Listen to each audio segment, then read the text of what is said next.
A legacy of shadows, the roots of the Bratva, the Russian Mafia, the Bratva. These names alone evoke images of ruthless criminals operating in a world of violence and intrigue, where the line between friend and foe is often blurred. This is a world shrouded in secrecy, where loyalty is paramount and betrayal is met with swift and brutal retribution. Trust is a rare and precious commodity. But the Bratva's story is not simply one of violence and intimidation. It is also a tale of brotherhood and unbreakable bonds forged in the fires of adversity. It's a complex narrative interwoven with the history of Russia itself, a story that stretches back centuries and continues to unfold today, evolving with each passing era. The origins of the Bratva can be traced back to the chaos and upheaval of Tsarist Russia, a time when the old order was crumbling. It was a time of immense social and economic disparity, where poverty and desperation fueled the growth of criminal gangs. The streets were a breeding ground for lawlessness. These early gangs, known as Vorovskoy Mir or Thieves' World, were more than just common criminals. They were a subculture with their own rules and traditions. They operated under a strict code of conduct, a twisted mirror image of the society they rejected. Their code was their law, and it was absolute.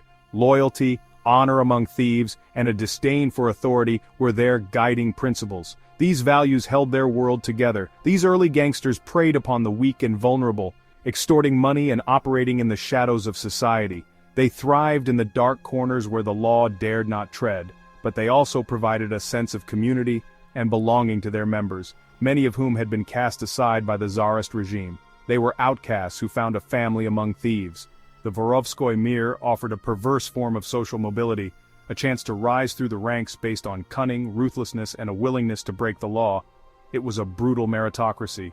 As Russia entered the 20th century, these criminal networks would be forever altered by the cataclysmic events that would reshape the nation. The winds of change were blowing.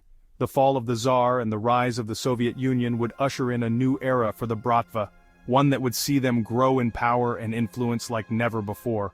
Their legacy was just beginning.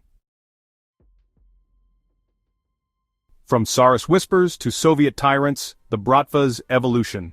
This is the story of how a clandestine brotherhood transformed into a formidable force within the shadows of Russian history. The Russian Revolution of 1917 marked a turning point not only for Russia but for the nascent Bratva as well. The upheaval and the fall of the Tsarist regime created a power vacuum that the Bratva were quick to exploit. The Bolsheviks, with their promise of a classless society, initially sought to eradicate organized crime. They believed that a new socialist order would eliminate the need for such criminal enterprises. However, the chaos and brutality of the revolution and the subsequent civil war created an environment where criminal organizations could thrive. The Bratva, with their deep roots and adaptability, found new opportunities amidst the disorder. The Bratva, with their established networks and codes of conduct, were uniquely positioned to exploit the turmoil. They operated in the shadows, conducting secretive meetings and expanding their influence. The Soviet government's attempts to collectivize agriculture and nationalize industry backfired spectacularly. Instead of creating a utopia, these policies led to widespread inefficiencies and corruption. The resulting economic collapse led to widespread shortages of food and basic necessities. The common people suffered greatly, standing in long lines for meager rations. Black markets flourished, and the Bratva stepped in to fill the void, controlling the flow of goods and services. They became the unseen hand that provided what the state could not. They bribed corrupt officials, intimidated rivals, and amassed wealth and power despite the Soviet regime's best efforts to crush them. Their influence grew, and they became a shadow government of sorts.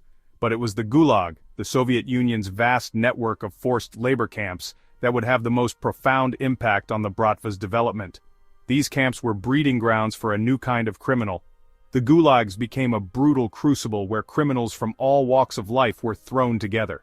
In these harsh conditions, they forged new alliances and hierarchies.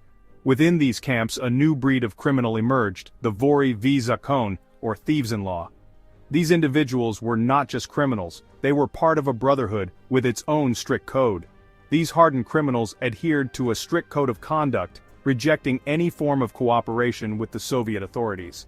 Their tattoos and symbols marked them as members of this elite group. They saw themselves as separate from society, bound by their own laws and traditions. The Bratva's evolution was complete, transforming from a loose collection of criminals into a powerful and organized syndicate. The Gulag's grim gift, the rise of the Vory Zakone. The Gulag system, a dark stain on the Soviet Union's history, was a network of forced labor camps where millions of prisoners were subjected to inhumane conditions. These camps inadvertently served as a breeding ground for the Bratva's unique brand of organized crime, giving rise to a new criminal elite. Within the camp's brutal confines, where survival often depended on cunning and ruthlessness, the Vory Zakone emerged as a powerful force shaping the underworld. They were not simply criminals, they were a brotherhood forged in suffering, bound by a code of honor as intricate and unyielding as any ancient samurai order, creating a unique subculture. The Vory Zakone adhered to a strict set of rules, rejecting any form of employment, refusing to cooperate with authorities, and tattooing themselves with elaborate designs that told the stories of their criminal lives and their defiance. These tattoos became badges of honor, visible symbols of their defiance and their commitment to the thieves' world, marking their identity and status. Within the gulags, the Vory Zakone established their own hierarchy, settling disputes, maintaining order and controlling the flow of contraband, creating a parallel system of governance. Their influence extended beyond the barbed wire fences of the camps, reaching into the broader criminal world. They maintained contact with the outside world, directing criminal operations and ensuring that their code of conduct was upheld, even in the face of severe repression. The Vory Zakone's rise within the Gulag system marked a significant turning point in the Bratva's evolution, transforming them into a formidable force. It solidified their code of conduct, strengthened their organizational structure, and instilled in them a deep-seated distrust of authority that would shape their interactions with the Soviet regime and later, the Russian government, influencing their future operations. The gulags, designed to crush dissent and break the human spirit, had inadvertently created a new breed of criminal, one that would go on to challenge the very foundations of the Soviet state, leaving a lasting legacy.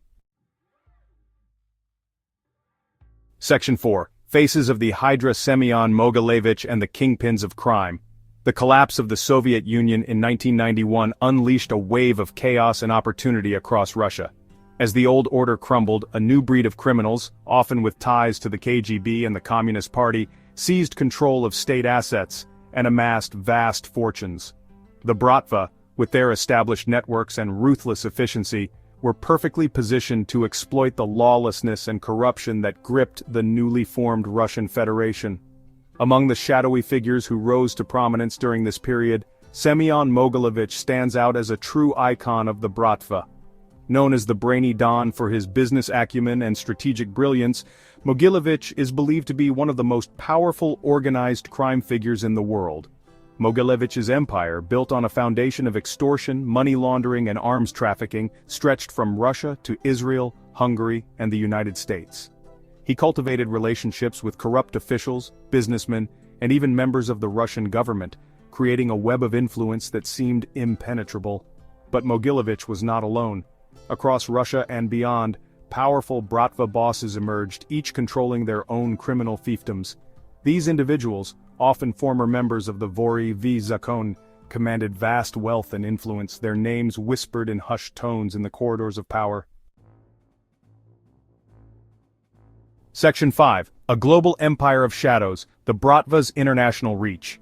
The fall of the Iron Curtain did not confine the Bratva to the former Soviet Union. Instead, it unleashed them upon the world. With their newfound wealth and connections, they expanded their operations globally, establishing footholds in Europe, North America, Asia, and the Middle East. The Bratva's reach became truly global, their tentacles extending into every corner of the international community.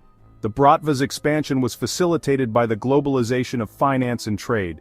They exploited weaknesses in banking systems, used shell companies to launder money, and forged alliances with criminal organizations around the world. They infiltrated legitimate businesses, using them as fronts for their illicit activities.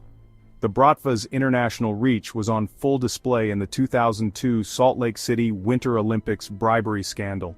Russian mobsters, in collusion with corrupt Olympic officials, rigged the figure skating competition, ensuring victory for Russian athletes in exchange for bribes. The scandal rocked the Olympic world, exposing the Bratva's willingness to corrupt even the most prestigious international events for their own gain. Section 6. From extortion to cybercrime, the Bratva's arsenal of activities. The Bratva's criminal portfolio is as diverse as it is vast. They are involved in a wide range of illicit activities, from traditional forms of organized crime like extortion, drug trafficking, and human trafficking to more modern ventures like cybercrime and intellectual property theft. The Bratva are masters of adaptation, constantly evolving their tactics to exploit new opportunities and circumvent law enforcement efforts. Extortion remains a cornerstone of the Bratva's operations, particularly in Russia and the former Soviet republics. They target businesses, both large and small, demanding protection money in exchange for not being subjected to violence or harassment. Those who refuse to comply often face dire consequences, ranging from vandalism and arson to kidnapping and murder. The Bratva have also established themselves as major players in the global drug trade. They are heavily involved in the trafficking of heroin from Afghanistan, cocaine from South America, and synthetic drugs from Europe. They use their international networks to smuggle narcotics across borders, often bribing corrupt officials and using violence to eliminate rivals.